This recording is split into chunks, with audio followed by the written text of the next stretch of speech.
We are nothing in this world without our bodies. Hey guys, welcome back to Simply Steph Space. I'm Steph, and today I wanted to talk about 5 pieces of advice that I wish I gave myself when I was younger. And this stemmed from I've been making a lot of lifestyle changes recently to lose weight and get healthier. And I've just been reflecting about different changes I've made, whether they were quick or more long-term, and pieces of advice that I wish I knew when I was younger. And I don't want other people to make the same mistakes as me, so I wanted to share what I wish I knew back in the day. So number 1 is we are nothing in this world without our bodies. They are our number 1 asset, and we need to start treating it like that. For far too many years, my health, my wellness, my mental health took a back seat. You need to be the star coach of your health and your mental health. You need to be proactive in your diet. You need to be proactive in your sleep. If something's wrong with your mental health, figure out what that root cause is and try to heal yourself. I struggled with mental health basically since I've been in college, and I kind of was treating it like a cold, and I was like, oh, maybe if I sleep more, do this, and I just fell into a depression. Recently, I was like, you know what? I'm sick of living this way. I'm gonna do these things differently and see if this helps me out, and I've been feeling way better. And that's something I wish I did years ago. I wasted like 10 years by taking a back seat in my mental health. As far as fitness, it kind of ties into the mental health. I'm overweight. I'm working on becoming not overweight. And so I'm down 40 pounds. And that's something I wish I did earlier in my 20s. I'm 31 now. I am mad at myself about not doing it earlier, but happy that I'm actually taking steps in the right direction. And so my advice is to be proactive in your health. Treat it like it's your most valuable asset, because it is. All the money in the world, but if you're sickly and dying, that money may or may not help you in the long term, you know? So definitely be proactive in your health and set up doctor's appointments. Try to understand, educate yourself. If your diet is making you feel like crap, figure out what foods make you feel like crap and maybe avoid them. Just be so proactive in your health. Treat it like a business, because you want that business to succeed. My next piece of advice is try doing something for your future self. So it kind of ties into like the overall health and wellness, but here I'm kind of getting it more of a granular level. So one thing that I learned from a YouTuber, Callie Bransford, who's also a fellow Connecticut person, I don't know if that's the right word, but it's do something that will help your future self. So one habit that I picked up from her that is along those lines is making sure that you go to bed with a clean kitchen sink. So that's a habit that I've adopted and do basically every night. And I'm so happy about that because I go into my kitchen, I see clean kitchen sink, and am ready to start my day.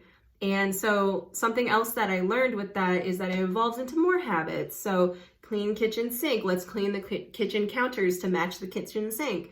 And so doing something for your future self will make your future self happy. Even if it's like a little uncomfortable, like who wants to wash dishes? But I'd rather wash dishes at night than see that huge pile in the sink in the next morning and have to deal with it then when I'm just waking up, you know?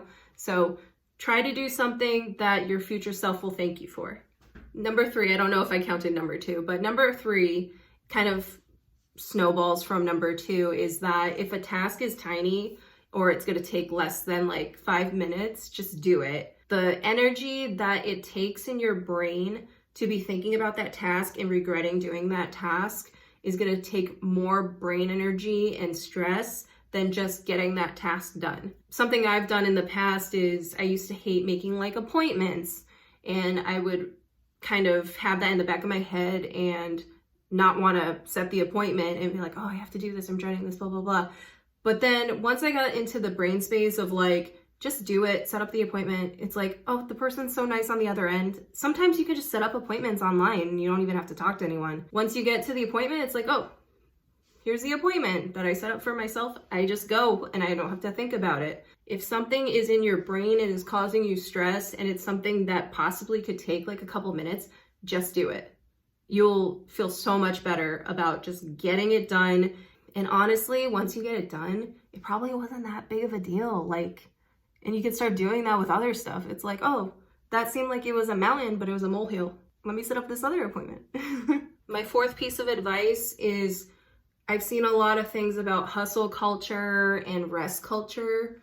So strike a good balance between them. I fell into hustle and I fell into rest culture. And let me tell you, both sides of the spectrum did not make me feel better. Over resting actually made me feel worse. It's like, oh, like I did all of this. I get to sleep the entire weekend. You know what? By the end of the weekend, I did not feel better. So I would say try to strike a good balance between the two as much as you can. It's going to take practice too. You're not going to get it perfect the first time. And so an example that I have is I don't want to go to the gym today. Well, am I capable? Do I have the mental strength to go to the gym? Even if it's just like a small dim light that's saying to go, just go. You will feel better about it. As far as the opposite side, do I have pain or am I so exhausted that I can't keep my eyes open? Then I would say, don't go to the gym. You might hurt yourself. So definitely do those check-ins. And the main thing about those is be honest with yourself. Like what I said about going to the gym, if there's a dim light in you that's like, I should go to the gym, even if everything else is telling you you don't want to go, go. But just be completely honest with yourself. And my last piece of advice is it's never too late to become the person that you want to be. Am I sad that I didn't follow this advice and do this 10 years ago? Absolutely.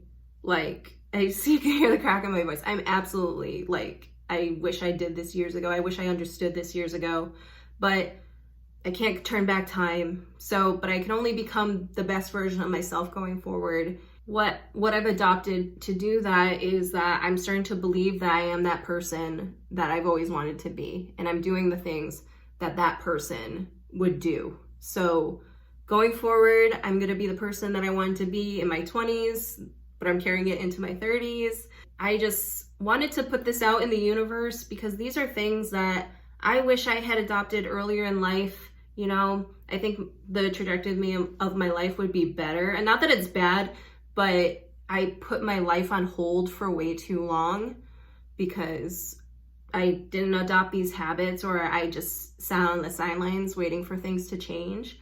But you're really only gonna change your life if you're fully committed to it and you believe that you can change your life. So that's where I'm at now.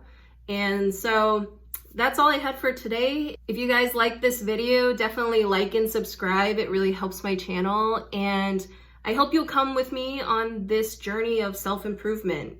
I'm trying to lose weight. I'm down 40 pounds. I still have a lot to go, but I wanted to come in here and share sort of the things I've learned on this weight loss journey and also my mental health journey that has been very tied into it. So I appreciate you guys for watching my video and I'll see you in the next one. Bye.